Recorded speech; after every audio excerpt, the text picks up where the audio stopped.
one of the wonderful things about Twitter is those 140 characters. So I think I can kind of sum up what you're saying, which is, given that such a large percentage of info shared on social media is rubbish, how can it stand up against award-winning print journalism? And that's at 140 characters. Can I have another question, please? Right. I've got 2 points, one facetious and one less facetious. Oh, super. Let's start with the facetious. Well, the facetious one, I can't believe that no one's brought it up yet, but how does Twitter sort out your fish and chips? You can't wrap your fish and chips in a Twitter. It's health and safety gone mad. That's the first thing. That was the facetious point. And the other point, the real point, is that, yes, breaking news people don't get from their newspapers anymore, because most of the stuff you read at the Times in the morning, or whatever newspaper you have, you probably know the facts, the basic facts. But what I enjoy about a newspaper, and I have found no online substitute, is the ability to luxuriate in the detail and the second thoughts and the added information. For example, if something happens like Jenson Button, I just named one thing at random, winning the last Grand Prix, to read it the next day and to read a double-page spread about how it happened and all the incidents and all the rest of it is just wonderful. Oh my goodness, I can't think of anything more horrible than a double-page spread on a F1 race. Gentlemen? Well, if you could speak to Jenson Button via Twitter, congratulate him and he would reply, I'm sure that would beat a double-page spread any day. Ah, very nice, very nice. We have a question here from the lady here in the front. Hi. I wanted to touch upon the whole notion. Obviously, I work for a major news broadcaster, television news broadcaster here in the region, and I'm working on the social media front. But the question is coming from our point of view as a business. How do you create an ROI on social media platforms?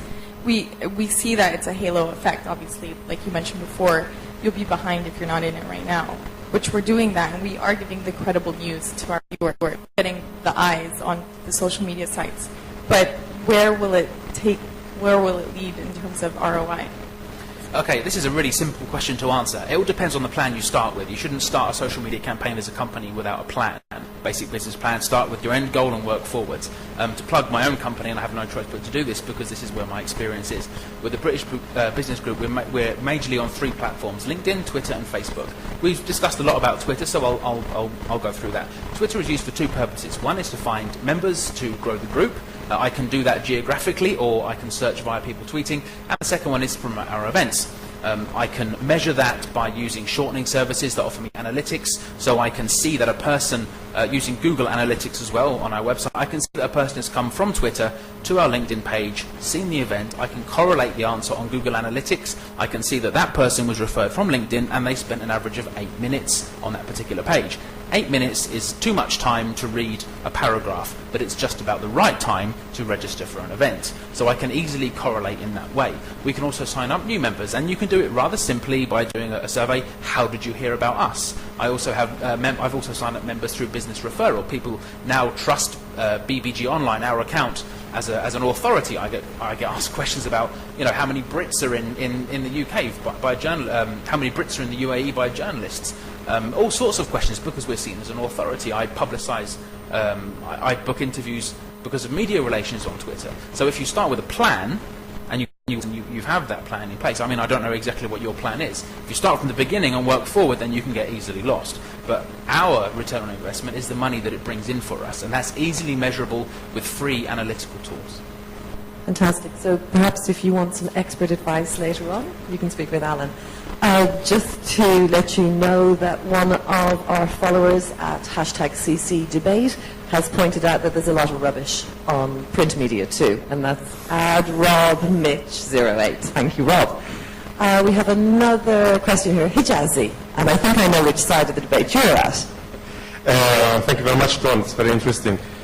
Actually, like if I look in this room, everybody is like old, like this is including me, myself. We are new to this digital media, iPad or BlackBerry. But I have 2 kids. I've never seen my child when she goes to the schools that I want to buy a newspaper or magazine to do her research. She just go to the Google and do some research. So I think maybe now print media is not dying, but for my children, if you ask them, it's already dead, you know. It's a very interesting Do you point. take any of the newspapers at home? Do you get any of the newspapers delivered to your home? No, actually. Oh, well, there you go. You're on the wrong side of the room, sir. Introduce them to it. Fault. You're not setting a good It's all part of the example. education process. If there's no newspaper at home, they won't know to look at one. Just for, interestingly, I saw somebody sent me a link on Twitter the other day that showed a video from, I don't know when, the 40s, the 50s in the UK when instead of all telephones going through an operator, people were allowed to direct dial for the first time. There was a public information broadcast explaining to people how to do this, and it was pick up telephone, hold telephone to ear, wait for dial tone, turn the dials, be careful, don't mix up the zero with the the zero with the O. Really very basic stuff. And it came back to me about 3 nights ago when I was sitting upstairs here trying to explain Twitter to one of my fellow members of the club.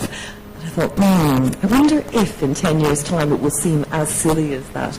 Will it? You were saying earlier on that people are still trying to work out how social media works. How fast do you think that trajectory is going to be for us old people? Hijazi. Well, you mentioned older people. Again, apologise for the plug for our services, but we train our members on social media, and it's not just people that come on. I have people of the middle generation, let's say, who want to learn these things. They understand that if they're a financial advisor on LinkedIn, they can find people who are leaving jobs because LinkedIn tells them they're leaving that job. It gives them an update. And a financial advisor who trains, who searches for young lawyers, for example, potential income is quite massive. They can find an exact person because this person has put themselves on LinkedIn. Social media will die if nobody puts themselves on there, but everyone wants to put on there. Social media will die if it's not fed. You start with a blank page and it says feed me, and we do. We just give it all our information. It's not a case of old people versus young people. It's just a case of, I used to program my dad's VHS recorder when I was 13. He couldn't do it. He can do it now, but that's just the way it is. My boy has got an Xbox. I can barely move the thing around. But he's 3 years old and he's playing Mario Kart. It's not a generation thing, it's an education thing. Okay, so on one side we have people who are allowing their 3-year-olds to play with Xboxes, and on the other side people who won't share print media with their children. Well, not so sure. We have a question here at the back, and then if we can bring it up to the lady here in the green. Thank you. Sorry, after that. Thank you. Hi. This could be quite a contentious subject. Okay. So I'll phrase it very carefully, considering where we are in the regional hills. Please. But some would consider that the print media has gone through a lot more censorship and in contentious issues where explicit and implicit in the region here. So you could argue that when it goes into the online arena, there's much more diverse opinion related to a subject and unhinged.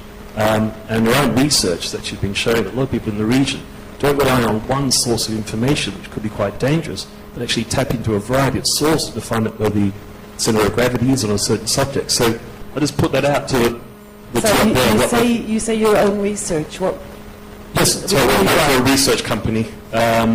So we do a lot of analysis of actually what actually influences people's opinion and what sort of types of media, whether it's digital or traditional, things like that. So what we've found is actually quite often when there's like in some countries where the media is actually owned by the government, of course they're going to present a certain view and try to influence the population in that way. So where do you go for the truth to try and get an alternative opinion? A lot of people are actually going online for that. Okay, so social media gives us different alternatives.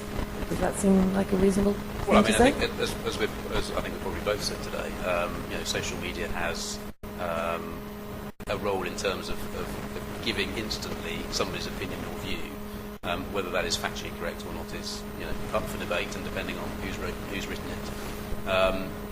Print media provides a view that is editorially controlled by whomever runs that newsprint article or paper or company.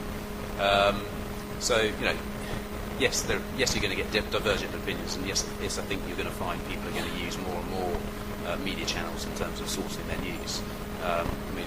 Look at the prominence of Al Jazeera over the last sort of 5-6 years, and referring to that as a prime source of information. So I think it's common practice that people are going to look across a wider range of media channels to get different opinions. and source those depending on what their views are.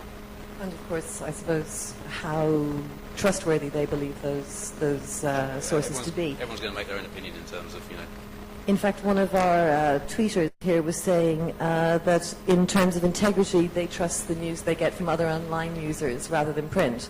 But I suppose you have to build up that reputation, as you were saying about BBG.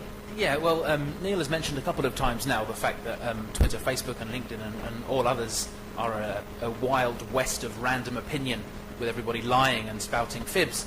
But the reality is, in the 1980s, tabloid newspapers in Great Britain ran some very strange headlines.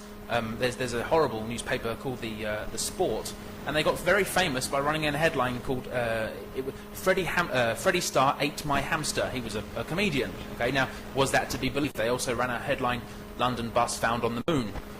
It's read by millions of people, and you don't necessarily have to believe these things. So I think the argument that fakeness is only found online is a mute one, I'm afraid. I think, to be fair, the Sport followed up that with shock. London bus stolen from a moon.